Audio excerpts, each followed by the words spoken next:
Well, thanks for joining us again on this week's edition of our program, Touch on ITV. I am Nneka Anichebe. Today on the program, we shall be discussing on the Nigerian security.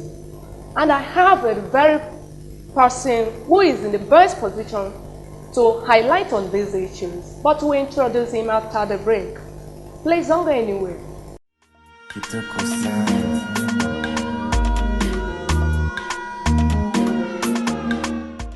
Good to be back. In case you are just joining us, you're watching the program Touch on ITV Abuja. Like I said before the break, that I have with me on the program the former Inspector General of Police, Chief Sir Mike Okiro, on the program today, who will tell us all it takes to curtail the activities of criminals in this country.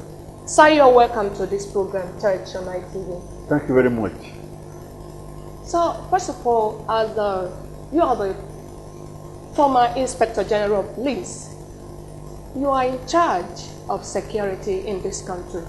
So, can you briefly highlight on this security a bit? Yeah, I would say I was in charge, because that is history. I left Police Service Commission a year ago. I left the Service of Nigeria Police Force the year 2009.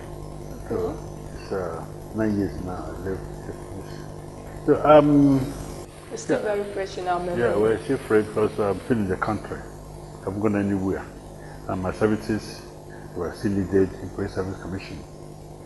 The security situation in the country is bad, but it's not an alarming situation because many countries have gone through themselves. And where they are today, we also passing through our own stage of development. Development comes in various phases. His own phase of development in terms of security. And I'm so sure that if we put our right, we should overcome what will happen now. Of course. And after some time, history, because some time ago, social things happened in Nigeria, but now, let me give you a typical example. Okay. When we were kids, we used to read about Robin Hood in England. Robin Hood was a highway robber who were running away from England because of Robin Hood. But now, England is safe. I will talk about Robin Hood any longer. You watch a cowboy film, those who were at school too, Wild Wild West. America was no-go area then.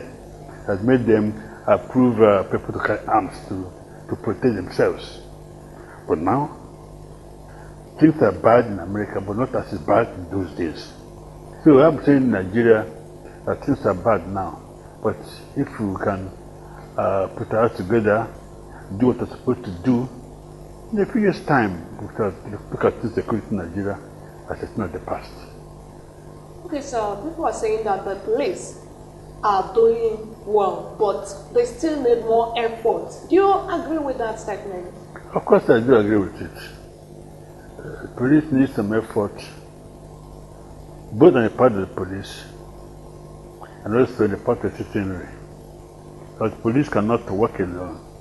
The police protecting the society, society must cooperate with the police to ensure that police does its work well, or to protect them very well.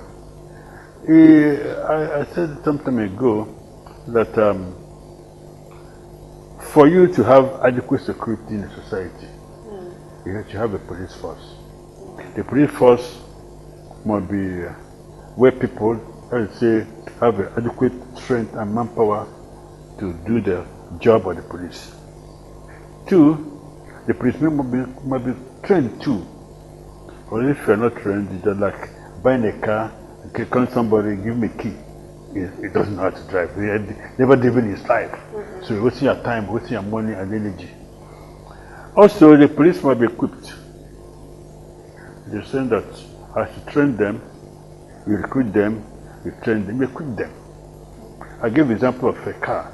Yes. You employ a houseboy, you want to send him to Maitama to go and buy, to come back in 5 minutes. There's no vehicle. You have to trek from here to Maitama and back. Wow. So that means if you want adequate security in society, you get the police, you train them, you equip them. Many people are still saying that the job of police in Nigeria today is lack of manpower. How factual is that statement? Yeah, I say earlier on, have to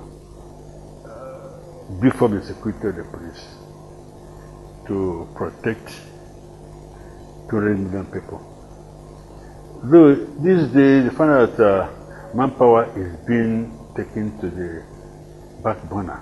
That is to say, people are paying less attention, less emphasis on manpower because of technology. Because they find that an equipment can do what 100 people can do. Same thing for the police. You get equipment that is going to do the work of some police officers. But then, in a situation like Nigeria, where there's no equipment, let's say using the rule of thumb, what they're doing, you need enough police officers whose presence to be felt in the streets, in homes, in the communities, to police and protect 200 million people. They said the police now is about less than 400,000. 400,000 cannot police 200 million people. 200 million people. At all. At all. So, police far like that don't have the equipment. So it's manpower that is required. And they need enough manpower to do the job of protecting and provide security for 200 million people. Are you saying that we have enough sophisticated equipment for the police? We don't have. That's what I'm talking about. We don't have. I remember when I was IG, I had to get a president then, President Adua, to mount cameras on the 6 major cities in Nigeria. Okay. Because, like I say, equipment these days can do the job of human beings. If you have cameras mounted on the streets of Abuja. I noticed this when I went to Israel. I visited one of the cities and I was taken to a hall. There you could see every part of Israel on camera. Same thing in London. I went to Scotland Yard in London and I was taken to the room where I had a monitor for the cameras. They said that in the city of London, at that time, they had 4,250,000 cameras. And the common saying in London then, if you leave your house to London, in London and go to work, by the time you come back, you must have been captured by the camera 300 times. So there's nothing done that was not recorded.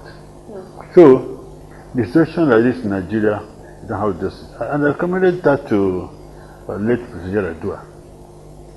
And it started, that's where I started the camera, but somewhere along the line, something happened, and the issue of camera for Abuja was something that we should like to talk about.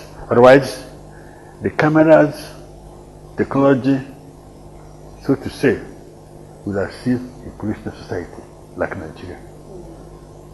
Well, we take a little break. When we return back, we will continue with him. Don't go anywhere.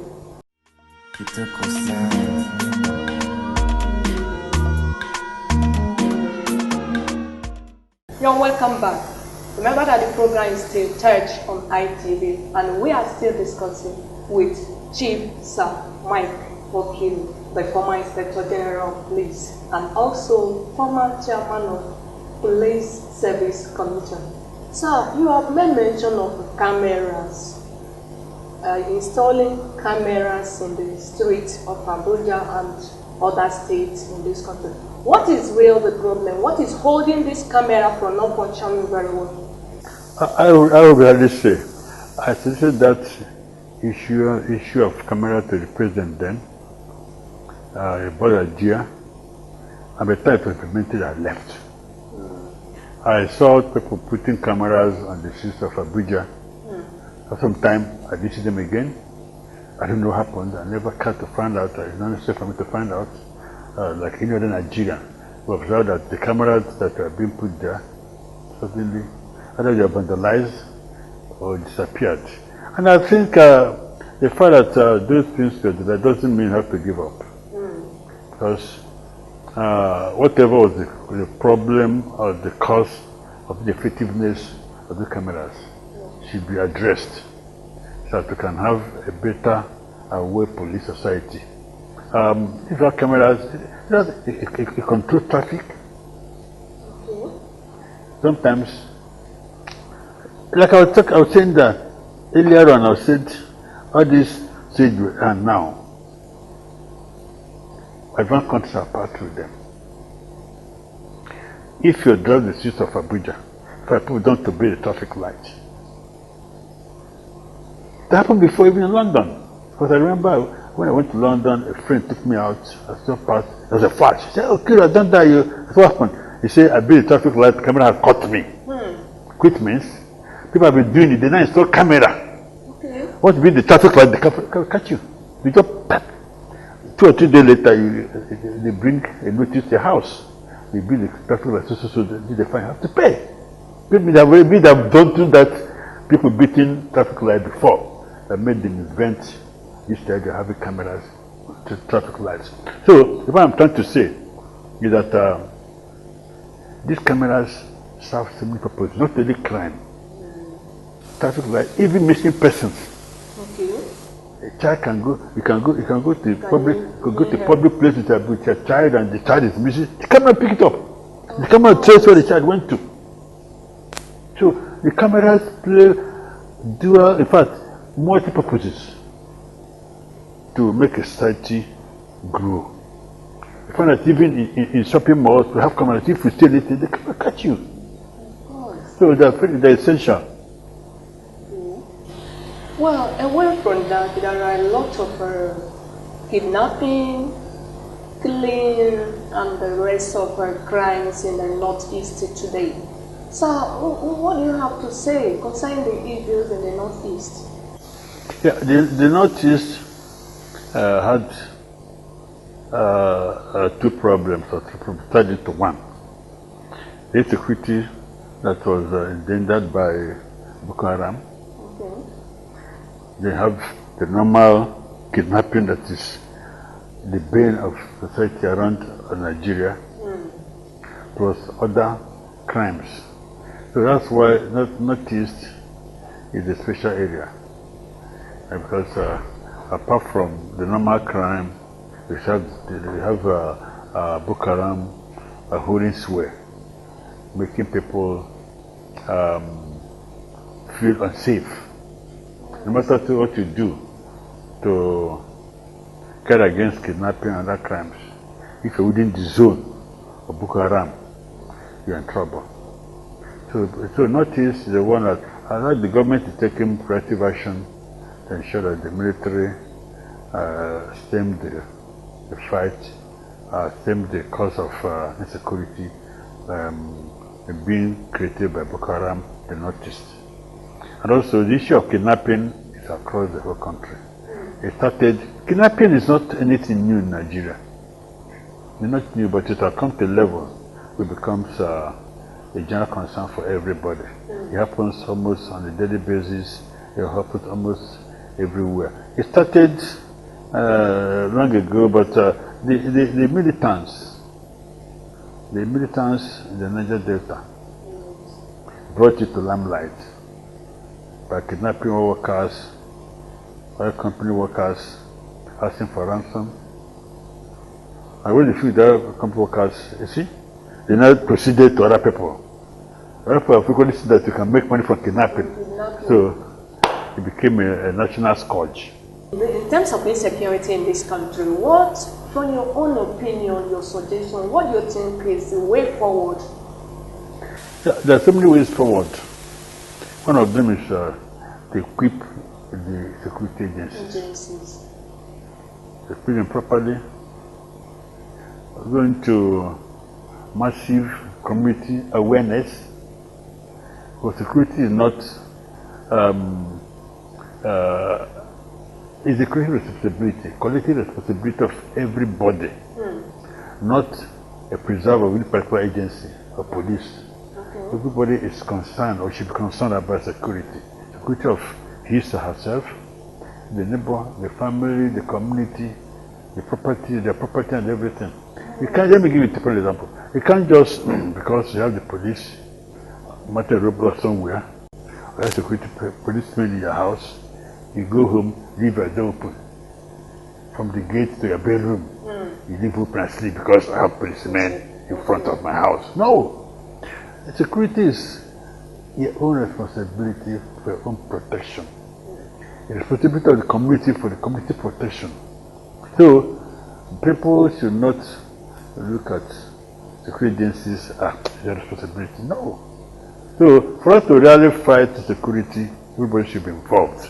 That's why I have community policing.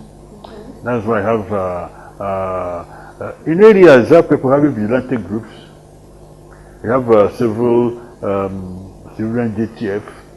All these are people who are woken up to the clarion call that there must be security in their community. So they must contribute to their own quota. In some areas where people cannot afford, where they don't have that much manpower, people are so busy, they contribute money to the upkeep of the vigilante group of people who volunteer to protect and guard their community. They contribute money. So people should really not leave the issue of security to certain people. Everybody should be involved. Security agencies, So before now, you made mention of England, the former England. You compare former England and England today. Then you talk of America today. So, do you think that we are working hard to get there the same way those people work together? Of course we are. We're working hard. Yet the fact that they are more advanced, they have more equipment, they have everything at their disposal. But I think I get that because one advantage you have is that when they started their own, they're inventing things. They're moving forward, they're inventing things. We are here now, we are copying them. So we already things have been invented, we are copying them. Sometimes we copy, try to develop what we copy from them. So that is the advantage we have over them. They start ab initio. We are copying them. So I do believe with time we shall even excel them by the grace of God. We'll be right back. Please don't go anywhere.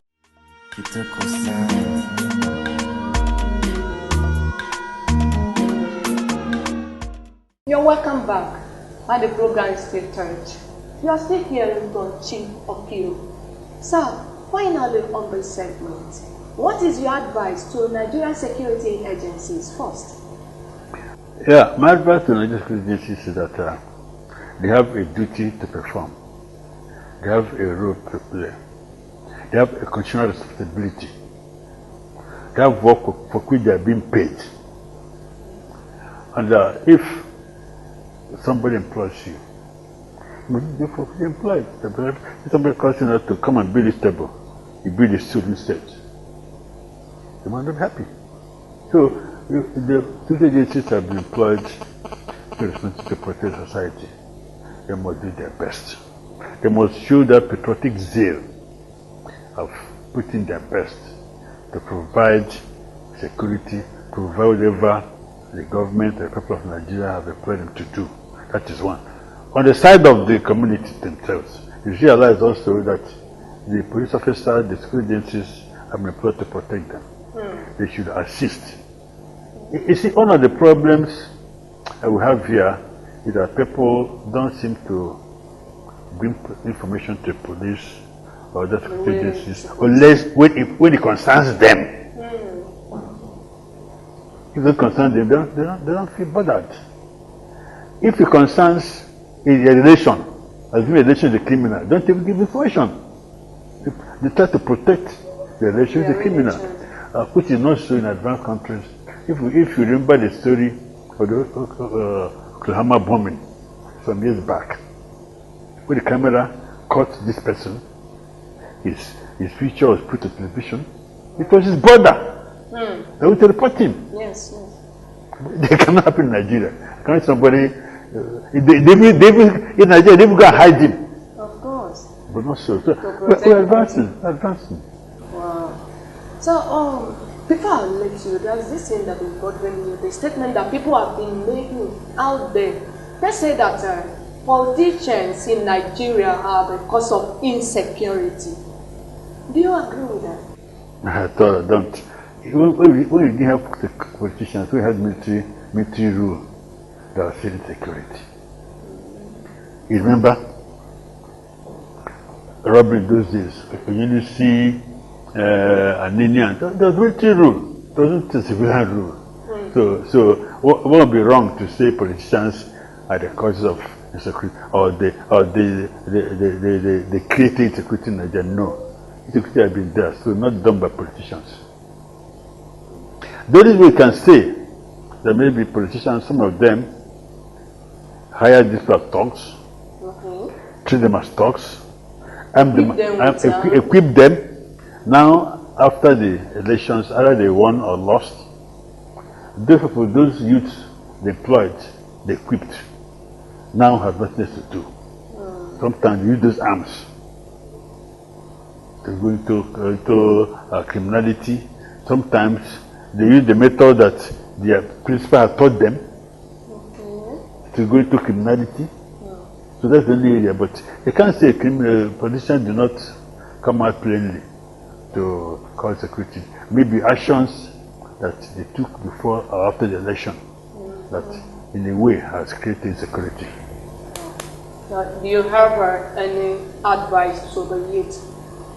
Yeah, the advice I have to use is that the youth are employed as major politicians to do certain things.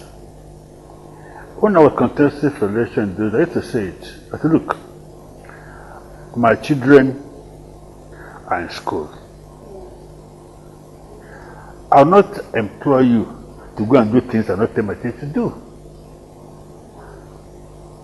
So what I'm telling you now, the politicians will arm them, give them guns, go and carry ballot boxes, go and do this, go and do that. The question you ask them, the politician always asking me to go and find somebody. Where are your children? Your children are somewhere reading. The question is, if what asking me to do is good, why do you need to employ your children to do it? So you should ask them that question. If a politician asks them to do anything, anybody at all, not even a politician, a criminal, has to do something. The question is, where are your children? So they must not take the hook, line, and sinker. Whatever their boss or their principal or their politician has to do. They must know that though things are hard, one day things are better. So if they die, that's their fate. So before they take the directives from anybody, they should question themselves. Well, we must have to say a very good thanks to you. Thank you very much. Thank you very much. It's a pleasure meeting you. Thank you. Well, this is where we come to the end of today's program. Remember that we have been discussing with Chief Sir Mike Okiru, the former Inspector General of Police in this country, Nigeria. And also, he has said it all. He said that all hands should be on deck to tackle insecurity in Nigeria. And also, you as youth out there, ask yourself questions before you continue whatever wrong you're doing. And that's the end of it. Remember to follow us on our social media addresses that is displaying on your screen. And also, you can send your question and your comment with a number that is displayed on your screen. I am Nneka Anichebe. Thanks for being there for us.